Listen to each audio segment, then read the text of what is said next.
नमस्कार, Manjula cooking class में आपका स्वागत है। फिर से लॉकडाउन लग गया है और फिर से बाज़ार जाने की मनाही हो गई है, लेकिन घर में कुछ ना कुछ खाने का मन तो करता ही है। शाम की चाय स्पेशली जब 5 या 6 बजते हैं तो कुछ ना कुछ चटपटा खाने का मन करता है। तो आज क्यों ना कुछ ऐसा बनाया जाए जो बच्चों को भी पसंद आए, बड़ों को भी पसंद आए, हेल्दी भी हो और स्वादिष्ट भी हो। तो आज हम बनाने जा रहे हैं पोहे और मखाने से स्वादिष्ट नमकीन। नमकीन बनाने के लिए आज हमने लिया है पोहा, करीब 50 ग्राम मखाने जिसे फोक्सनट या कमल के बीज भी कहते हैं। मैंने ली है चने की दाल। चने की दाल को मैंने करीब 3 घंटे भिगोया है और भिगोने के बाद इसे कपड़े पर डालकर फरफरा सूखने तक कर लिया है। धूप में नहीं सुखाया है।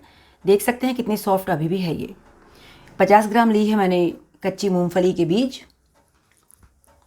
10-12 करी पत्ते, गरम मसाला, थोड़ी सी हल्दी, काला नमक, 2 चुटकी हींग, चाट मसाला, लाल पिसी मिर्च और फ्राई करने के लिए घी। आप चाहें तो कोई भी कुकिंग ऑयल यूज़ कर सकते हैं।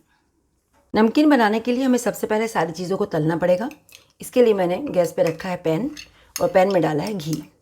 घी के बदले आप ऑयल यूज़ कर सकते हैं, और यदि आप नमकीन सर्दियों में बना रहे हो तो स्पेशली आपको ऑयल ही यूज़ करना चाहिए, क्योंकि सर्दियों में घी जम जाता है और नमकीन टाइट हो जाती है। तो मैंने घी रखा है, इसे मैं गर्म होने दूंगी। और पोहा भूनने के लिए हम डायरेक्ट घी में नहीं डाल सकते, इसलिए ऐसी एक छलनी लेनी होती है और इस छलनी में रख के ही पोहा को भूना जाता है, क्योंकि पोहा बहुत सॉफ्ट होता है और घी में डालते ही जलने की संभावना रहती है। तो पोहा भूनने के लिए हमें एक ऐसी छलनी, कोई भी लोहे की, स्टील की, किसी भी तरह की छलनी का प्रयोग करना होता है। हमारा घी गर्म हो गया है। अब मैंने छलनी में इस तरह थोड़ा सा पोहा रखा है और इसे ऐसे घी में मैंने इसे डिप कर दिया है और चम्मच से हल्का सा इसे चला दिया है। और इस तरह हमारा पोहा, आप देख रहे होंगे, सफ़ेद होता जा रहा है। इसका मतलब ये भुन गया है। जहाँ जहाँ से सफ़ेद खील की तरह खिल गया है, इसका मतलब हमारा पोहा भुन रहा है। तो इसी तरह हमें पोहे को छलनी में रख रखे 2-2, 3-3 चम्मच पोहा हम छलनी में रखेंगे और ये पोहा हमारा इस तरह से भुन जाएगा। हमारा पोहा भुन गया है और इसे अच्छे से घी झाड़ के हम इस प्लेट में पलट लेंगे और ऐसे ही धीरे धीरे करके हम अपना सारा पोहा भून लेंगे। देखिए, हमने अपना सारा पोहा भून लिया है और आपने देखा 1 कटोरी पोहे से 1 प्लेट पूरी भर गई है। इसी तरह अब हम अपनी बाकी की चीज़ें भूनेंगे। अब हम लेंगे पीनट यानी कि मूंगफली, और मूंगफली को भी हम छलनी में करके ही भूनेंगे। और आप चाहें तो मूंगफली को, यदि आपको कम ऑयली पसंद है तो आप इसे रोस्ट भी कर सकते हैं, ड्राई रोस्ट भी कर सकते हैं, लेकिन ये देसी घी है और देसी घी का टेस्ट अलग ही होता है, इसलिए मैं मूंगफली को भी छलनी में डाल के घी में ही तल रही हूँ। और थोड़ी देर में हमारी मूंगफली भी भुन जाएगी और छलनी में डाल के हमारी मूंगफली भी अच्छे से फ्राई हो गई हैं, अच्छे से लाल हो गई हैं। इन्हें भी अलग प्लेट में निकाल लेते हैं। अब हम भूनेंगे मखाने। डाल दिए हैं और इन्हें अच्छे से फ्राई करेंगे। मखाने जब कुरकुरे हो जाएंगे, इनके अंदर थोड़ा सा घी चला जाएगा, तो ये बहुत ही सॉफ्ट भी हो जाएंगे और करारे भी हो जाएंगे। मखानों का रंग चेंज हो गया है, हमें बहुत ज़्यादा नहीं भूनने हैं और इन्हें एक प्लेट में निकाल लेते हैं। और अब सबसे लास्ट में हम भूनेंगे चने की दाल, जो हमने भिगोकर हल्की सुखा ली है। इसे हम छलनी में डालेंगे। चने की दाल भूनने में टाइम थोड़ा ज़्यादा लगेगा, क्योंकि थोड़ी गीली है और कुछ छींटें भी इसमें से आती है, इसलिए थोड़ा दूर भी रहना पड़ेगा और बड़े आराम से इसे भूनना पड़ेगा। और इस तरह हमारी नमकीन भी ये हल्की गोल्डन ब्राउन हो गई है और ये भी अच्छे से भुन गई है। इसे भी अलग प्लेट में निकाल लेंगे। इस तरह से हमने अपनी सारी चीज़ें भून ली हैं। ये पोहा भून के बहुत ही सॉफ्ट और करारा हो गया है। मखाने बहुत ही बढ़िया भुने हैं, कुरकुरे आवाज़ आ रही है। मूंगफली के दाने लाल हो गए हैं और ये चने की दाल में से भी कुरकुरे आवाज़ आपको आनी शुरू हो गई होगी। अब हम इसके लिए तड़का तैयार करेंगे। नमकीन में कलर और टेस्ट लाने के लिए कुछ मसाले हमें मिलाने हैं। तो हमने गैस पे एक पैन रखा है और पैन में 1 चम्मच घी डाला है। तो घी में सबसे पहले मैं डालूँगी करी पत्ते की 10 से 15 पत्ते।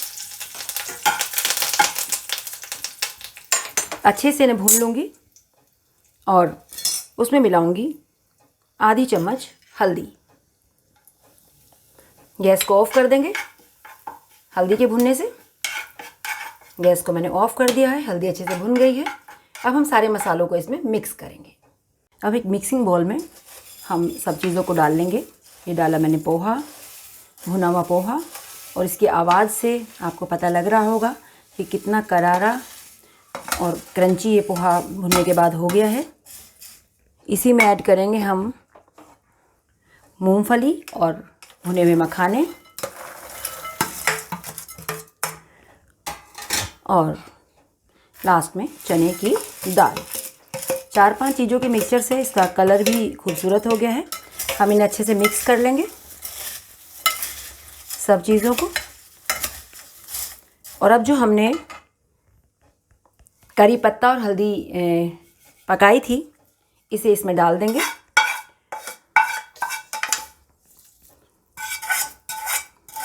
करी पत्ते का टेस्ट इसमें बहुत ही स्वादिष्ट होगा, बहुत ही खुशबूदार होगा। अब हम इसमें डालेंगे काला नमक स्वाद के अनुसार, या 1.5 चम्मच के करीब, 1 चम्मच गरम मसाला, 1 चम्मच लाल पिसी हुई मिर्च, 1.5 चम्मच चाट मसाला या अमचूर पाउडर हम इसमें डालेंगे और इसे धीरे धीरे अच्छे से मिक्स करेंगे। और ये सारे मसाले नमकीन में अच्छे से मिल चुके हैं। आप देख रहे होंगे इसका कलर भी पीलेपन पे आ गया है और मसालों का असर इन सब के ऊपर आ गया है, और कलरफुल भी हो गई क्योंकि मूंगफली के दाने हैं, पोहा है और मखाने हैं। आप चाहें तो इसमें किशमिश, काजू या बादाम भी मिक्स कर सकते हैं, आपकी चॉइस पे है। जो भी ड्राई फ्रूट आप डालना चाहें वो डाल सकते हैं। और जैसे मैंने चने की दाल डाली है, आप चाहें तो साबुत मसूर की दाल भी डाल सकते हैं। तो ये तैयार हो गई है हमारी स्वादिष्ट चटपटी नमकीन, जिसे आप शाम की चाय के साथ अच्छे से एंजॉय कर सकते हैं। तो इस तरह से देसी घी में बनी स्वादिष्ट ड्राई फ्रूट से बनी हुई हमारी नमकीन तैयार है। आप इसे शाम की चाय के साथ इसका आनंद ले सकते हैं, या कभी चटपटा खाने का मन करे तो हरी मिर्च, नींबू और टमाटर काट के भी इसका स्वाद शाम को लिया जा सकता है। यदि आपको मेरी रेसिपी पसंद आई हो तो मेरे चैनल को सब्सक्राइब करें, शेयर करना और लाइक करना तो बिल्कुल ना भूलें।